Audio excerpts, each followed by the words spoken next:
So I stand here as a direct descendant of Hazel Taylor Irvin Robinson Chavez, who was a hairstylist in the 1920s and 1930s in North Tulsa. She was also my great-grandmother. Her beauty shop was at first in her home on Queen Street and later located at 919 North Greenwood Avenue, which would have been directly across the street from this building in what is now Roberts Park. Her younger sister, Cassandra, lived on Pocahontas Street, now known as Iroquois Avenue. And when Hazel and 3 of her children arrived in Tulsa in 1922, it was because of Cassandra, who had been living here for several years. Cassandra had survived the race massacre and convinced her sister that there was still progress and promise and hope in this community. So I honor both of their legacies of resilience and determination, and that of my grandmother, who grew up a few blocks away from here, graduated from Booker T. Washington High School, and loved Tulsa deeply.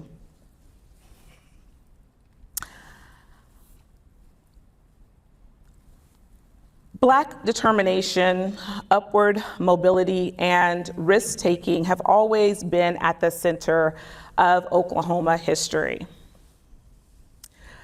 Oklahoma Territory as an idea resonated for many African Americans during the late 19th through the early 20th centuries, specifically around the 1880s to the about 19-teens. There are frequent references to Indian Territory and later Oklahoma in editorials, speeches, essays, and letters within the Black American Cultural Archive. While most of the accounts lean into the realities of Black progress and ownership in Oklahoma country, as it was called, others regard this space as a lesson in what could have been.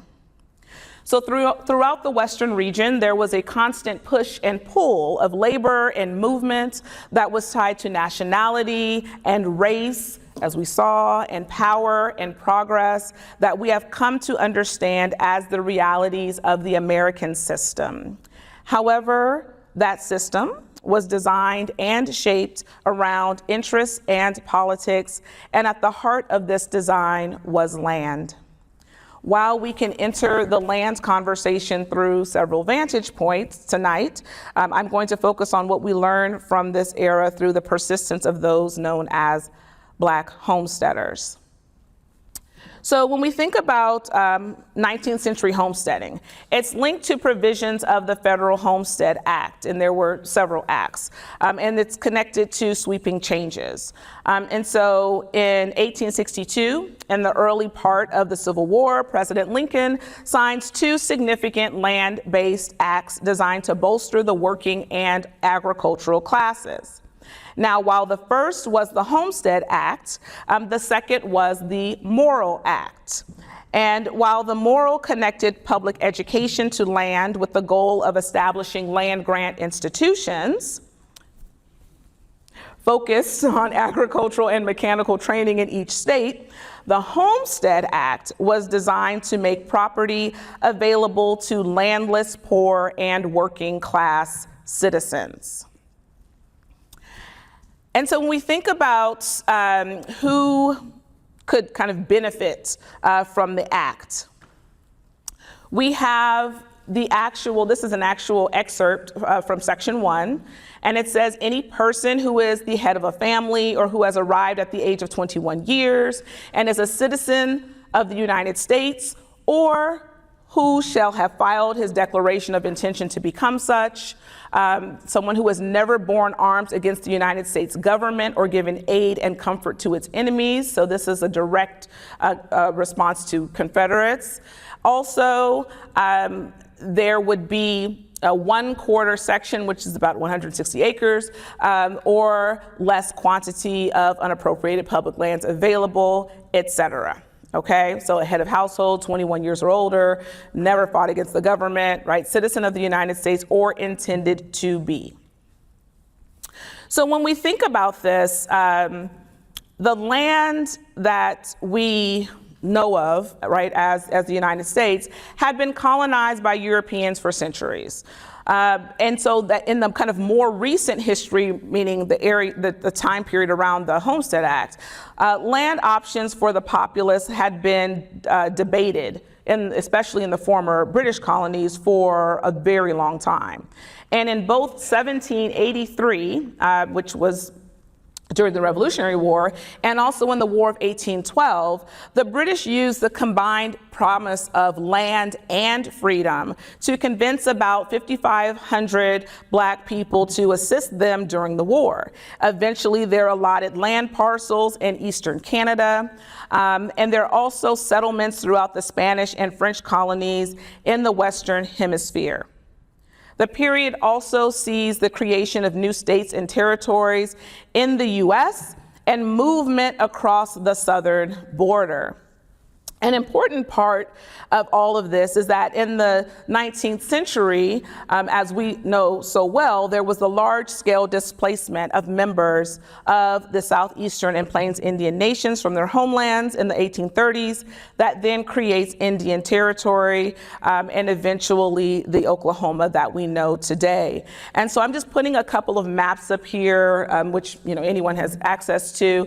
And this one here shows that all of that area that's in, I guess, the light brown, and those are all of the slave states or states that still had enslavement by 1850. And so you see where Indian Territory is there in the middle. So there's this ongoing discussion. It has been an ongoing discussion really since first contact and in terms of the colonial state about resettlement, right? Resettlement, relocation, and land distribution. And it always had been at the forefront of political conversations, again, for a very long time. There had also been some kind of innovative, right, for lack of a better way of putting it, ways of kind of thinking about how to move people around, where to move them, when to move them, and if they were going to be compensated, quote unquote, in any kind of particular way. I use the example of the British loyalists in terms of the Revolutionary War and African Americans or people of African descent being moved up to Eastern Canada, but there are a lot of other movements. It's a very kind of dynamic time in terms of a lot of movement happening. But even so, by 1862 standards and kind of the chaos of the 18th and 19th centuries, the Homestead Act is a progressive, fairly progressive document. And by that I mean there is no stated racial restriction in terms of who can participate. And I joke with my students, but I'm always like, this is a country where we talk about race all the time, right? It's always embedded into everything, every document, right? Who can, who cannot, right? What they look like, where they come from, et cetera. And so there is nothing there that says that this is an act that is just for, this particular group of people in terms of, again, racial identification. While American citizenship, of course, is listed as one of the criterion, it also says that people who intend to become citizens can participate, right? So then this opens up the door for a new wave of immigrants, primarily from European countries. Women could participate. Single women, widows, and married women who were listed as the head of household due to abandonment, due to the fact that maybe the spouse was incapacitated in some particular way, and so the woman was the actual breadwinner, right? And so in addition to that, we have this 5-year period where people have to prove upon their land in 5 years and show that there's been some progress. Affidavits for the claim and title have to be submitted. Of course, there's an application for the deed, witness statements, which become very important when it comes to thinking about African Americans and how they take part in this. So I'll get back to that. But witness statements confirming residency and moral character are required. And then also there is a payment. People always think about this as kind of just being free, and you kind of run out, as we saw in the video, and stake a claim, and it's yours.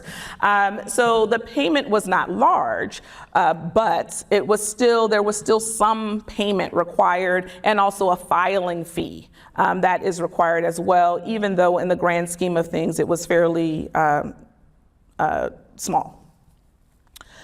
What also makes the Homestead Act notable to historians is the fact that it was, quote, the largest social welfare program in the United States at that time. And there are mixed reactions to this act. First of all, Lincoln signs the act, so there's already, kind of this political pushback from Southern Democrats. Politicians, some of the Southern Democrats see this as a move that's politically detrimental to their own interests, particularly slave-holding interests, while others consider it a feasible stimulus to the economy. But regardless, by 1863, the act is in place and people begin slowly taking advantage of the opportunity. Now, when I say people, I don't mean everyone, right? Even if we don't know kind of where we are on the historical timeline, I think we might know that in 1863, over 4 million people in this country were still enslaved, okay? So that does not mean everyone was, but there were 4 million people who were. So that means that we have a large group, a large percentage who are not initially taking advantage of this or able to take advantage of it, right? So the beneficiaries of this large social welfare program are primarily white Americans. In 1865, newly freed Black folks in certain southern states are promised and then granted land allotments that had been abandoned, quote unquote, by Confederates or seized by the government. And this often quoted promise of 40 acres and a mule, right, that's where that comes from, is derived from this promised 40-acre land allotment and was considered a path forward to collective autonomy. Almost immediately, and this was just a small subset, right? But almost immediately, the people who actually did, have this opportunity and were able to, they didn't always get 40 acres, sometimes they had 10 or 5 or what have you, but were able to have some sort of land. Almost immediately, they take advantage of the grants, begin to cultivate the land, build schools, create homesteading communities, and forge ahead, overnight. In the coastal South, for about 6 months, this promise of land and freedom was realized. But in that 7th month, the land was taken away and eventually returned to Southern whites who protested the government seizure of their physical property.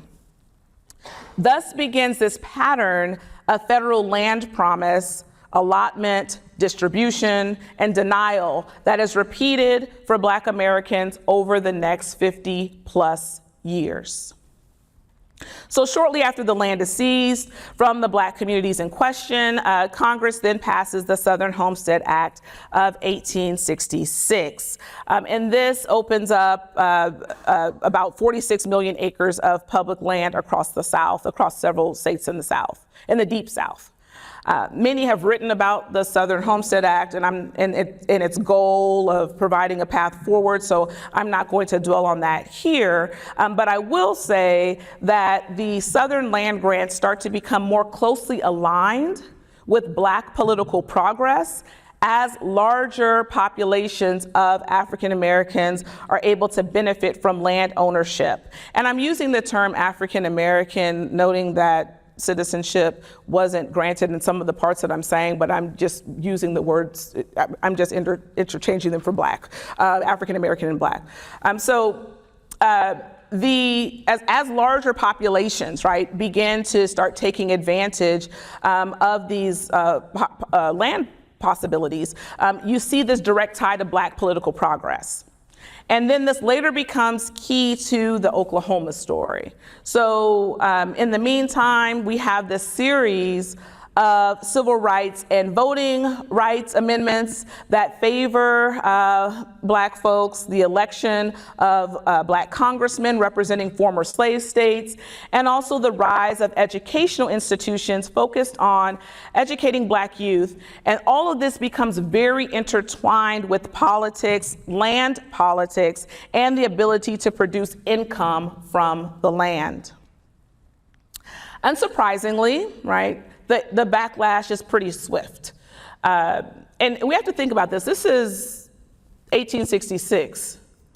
We're only about a year out, right, from the end of slavery, technically, right? So, but all of this is happening very fast, and then the backlash is swift. White Southern Democrats had enough. That year was too long, right? Those couple of years, that was too long. They'd had enough. And so in the book Black Reconstruction in America, W.E.B. Du Bois, reminds us that political disenfranchisement, especially prohibiting the Black vote, threats against farmers, unions, racist violence, and the destruction of Black communities and institutions made it nearly impossible for African Americans to benefit from property ownership in the way that thousands of white Americans had already done via federal programs like the Homestead Act. And so 1866 also kind of proves to be a pivotal year in many ways. We have the Civil Rights Act of 1866. The 14th Amendment is passed, although it's ratified later. The Southern Homestead Act that I already mentioned. And then also this right here, these redrafted federal treaties with the Creek and Seminole, okay? So these four elements here, points, are important to how Oklahoma as an idea becomes a reality for Black Americans who are living outside of the state. Out of this list, this last one, the redrafted federal treaties with the Creek and Seminole, directly connect to the 1889 land run that we saw, and ongoing efforts at Black American progress. How?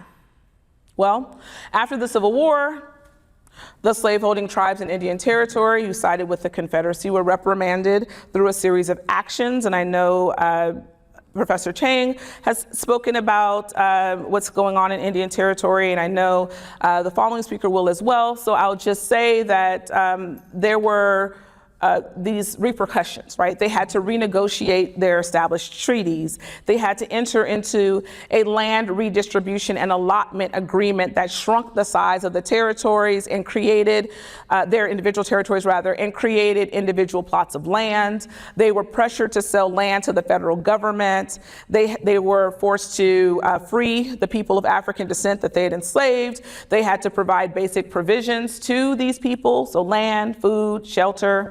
We know, of course, of those formerly enslaved as freedmen. So as a part of this rewrite, more land was removed from tribal nations through payment and pressure, and tribes were relocated to reservations created throughout the territory. However, there were acres of land that were owned by the government and not populated. These unassigned lands include about a 1.9 million acre section in the Western Center. And so the story goes that the government gives some sort of payment to the Creek and Seminole Nation for the land, with the agreement that it could not be given, leased out, or connected in any way to those who were not indigenous people or freedmen, okay? So basically the land would not be granted to non-Indian persons. But to fast forward a bit, by 1889, things change. And so pressure from ranchers, convincing arguments from even some individuals within the Creek Nation, white representatives, a lot of just political pressure pushes for the openings of the unassigned land. And the Homestead Act is referenced as a model for kind of how to handle this, how to take care of it. So after another negotiation with the Seminole and Creek Nations, another payment, the tribes sign an agreement that allow the government to open up the protected unassigned land to the general public. And I'm giving a very kind of truncated version of this. And so it's much more involved. So when that clock strikes 12 and the mad rush of people come running in, they're not, say, on the border of Kansas, right? They're not on the border of Arkansas. They are not, coming up from Texas. They are actually in Indian territory, right? And that's something I don't think is always evident when we kind of see these videos or think about, the people rushing in, because they've been escorted by the federal government, by troops, escorted down to this border here of this outlined area. So then they can come into, right, go into that space. So this opening leads to major land runs in quick succession, right? So the first one in 1889 is definitely not the last, right? And so then you have another and another, and they just keep coming. And it changes the politics and identity in the territory. And immediately we have two separate territories form. We have towns and farming communities that start to sprout up everywhere. And for many African Americans who are hearing about this, others who had heard that it was happening long ago, like some, of course, who were already in Kansas and kind of waiting, right, for these lands to open up.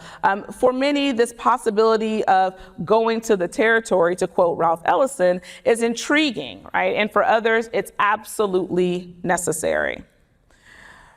For those who had exhausted their political capital in Kansas, they make their way across the border into Oklahoma Territory to see what new options are there. Others come from farming communities throughout the South. Some have been able to vote already in the South, and others are illiterate. Some have family members already in Indian territory who had been here since the 1830s. Others come alone.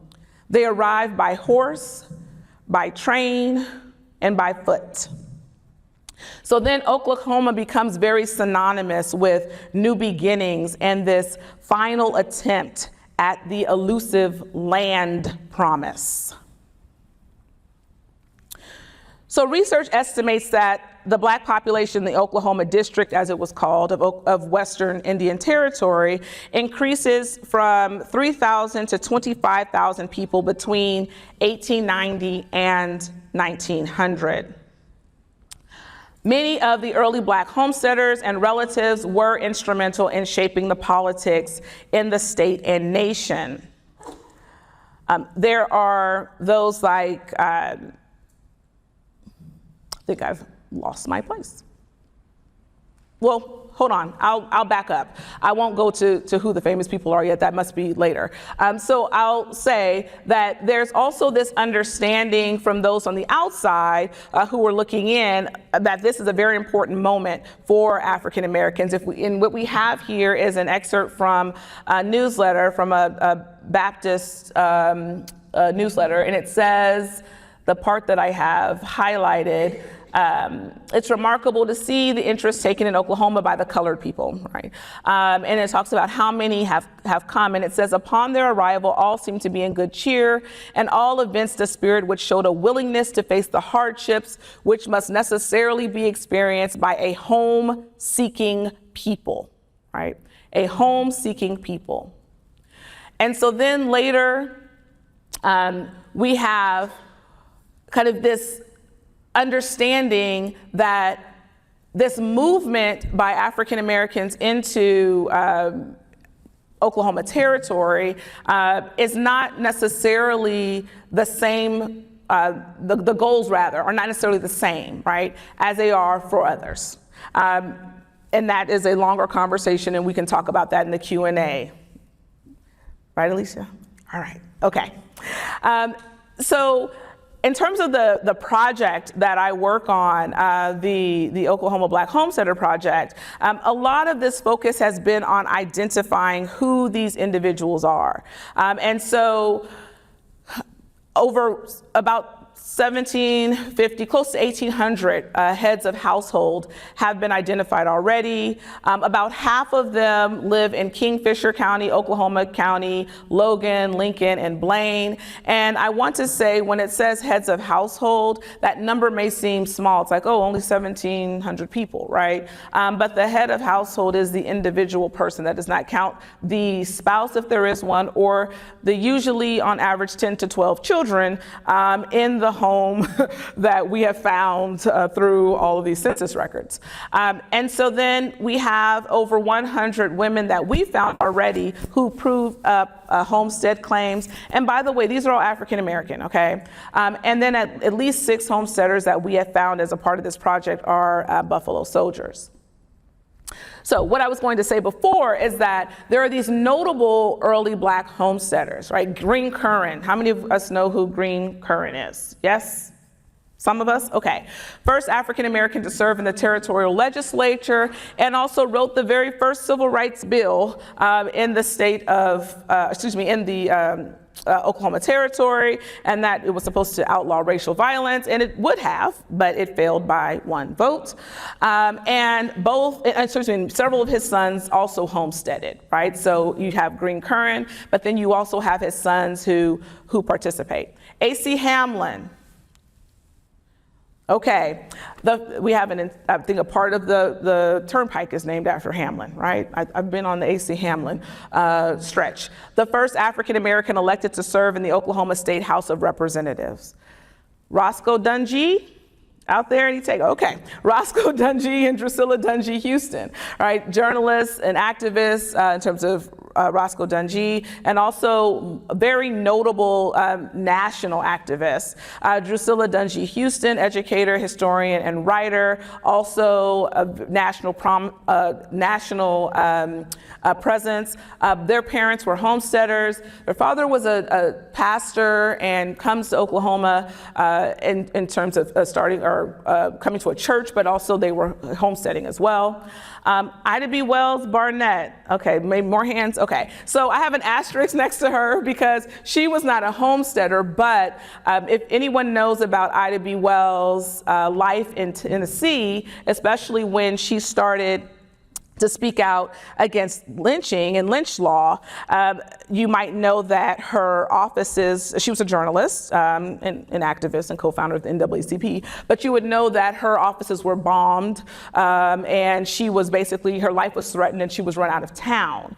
And so many people associate her with Chicago. She leaves, Tennessee. She participates in this, deft escape up to Chicago, and that's where she, lives the rest of her life. But what those who don't study Ida B. Wells Barnett don't realize is that after she leaves Tennessee, she comes to Oklahoma. And so she comes to Oklahoma because her cousin, her very good cousin, who is like a sister to her, is here with her husband, and they were homesteading, right? And so she writes about being in Oklahoma. She convinces other people to come to Oklahoma. She's here, she resets, right, her life, and is here for about 6 months or so, and then eventually makes her way out to the East Coast for speaking engagements, et cetera. So again, as we're kind of thinking about these names of famous people, I've been very interested and have kind of directed this project to also think about those of our regular folk, right? Those who are not in the news, those who we may not necessarily be able to identify. And so the ability to locate and place them and their efforts on a map, learn about them, and be able to share their stories with the general public has been a key part of this project. And so what you'll see here are some still images of the website. And so this is the interactive map that is on the Oklahoma Black Homesteader Project, a site that is connected to the National Park Service. And so you see here these little purple dots and green dots, or green inverted teardrops, and they give you more information about the individuals. But where you see the purple dots are where we've been able to find those who not only homesteaded, quote unquote, but actually went through the entire process and received the deed, right? That's the important part in terms of tracking them down. And if you click on one of the purple dots, you will see the person's name, a spouse if there is one, birth year and state, how many acres they homesteaded, the county, and then this GLO webpage that's listed there is a link, and it takes you to their actual document, document that's signed by the president of the time. And so I included one that was near Stillwater, to be neutral. And so then we have another person here, Loon Cox, whose wife is Mahala Cox, right? And so I included this one because if you notice, and you can spend much more time on this, but if you notice, they are way out. Way out in no man's land, right? And so there are two that we found out there. And so many people always ask, well, what in the world were they doing out there? And so, I mean, but they're just right past the Kansas border. And so there's an assumption that, they came down from Kansas. I haven't kind of done research into these individuals, but you see kind of these dots that seem like outliers. And the reason why I'm mentioning that is because a lot of these clusters are communities. These are communities that are formed. So if you remember when I said before that the witness statements were important, remember? Yes? No? Okay. That the witness statements were important. The witness statements are important parts of the documents because you start to learn, well, who's living next door? Who's living 2 doors down, right? Because the witnesses are just people around them, because they have to be able to say, yes, I've seen, John Smith come out and farm the land, and he's been here for the entire 5 years, right? And so as Dr. Heidi Dodson, who worked with me on this project, was trying to find, right, who these people were, she had to kind of look next door, and then look next door, and look next door, and then you start to realize that these are whole communities of people that are formed, but they don't show up on the map, so to speak, right? When we're thinking about what these autonomous Black communities look like in Oklahoma, right? They don't show up as towns because they don't have the mayor, they don't have the post office box, right? But they are definitely communities. And also this one here, which is closer to Norman, again, being fair and neutral. But this one is a bit interesting because if you notice, can you all see Norman on this map? Can you see it? It's right here, okay? And you see that there's not much going on around there? Right, so that's actually, it's still Cleveland County, Woodson Arnold, but not further down. And so I think it's important to note, right, that in other parts of the territory, especially in the first few years after 1889, as more whites begin to move by the hundreds of thousands into this space, the tolerance for Black farms, any Black farms, any Black communities, or just even the simple existence of Black people outside of the Indian Territory side of the state was a very, very low, right? The tolerance was very, very low. And so individual political interests become the focal point. newspapers start to increase their negative and subjective reporting on Black residents. And there are these countless reports of farms being burned, newly arrived Black families being run out of counties, and in a Norman Transcript article from 1890, the editor proudly boasts that not a single Negro settler is around at all in southern Oklahoma territory. And so you see this here, right? And we'll talk about that in the Q&A, I guess. But we do find that outside of those experiences, that you have a lot of diversity in terms of experience and in terms of life experience all throughout Oklahoma County, or Oklahoma Territory. And so I just want to highlight a couple. I know I'm short on time. So this is Logan County, and this is from information we have in the project in terms of birth states. And of course, because many people had been enslaved, where they were born doesn't necessarily mean where they have immigrated from in terms of coming into Oklahoma Territory, but it's still just quite interesting that for Logan County, there were the largest number of people had been born in Texas or Tennessee. And then you kind of, we have Kentucky and Mississippi and Alabama, right? Kind of just makes sense. And then as we move down further, you see Spain, you see France, you see Canada, right? So I think that, that then opens up other questions. And I do know who the Spain and France folks are, but it just, it's very kind of interesting to think about that. The same thing in terms of literacy.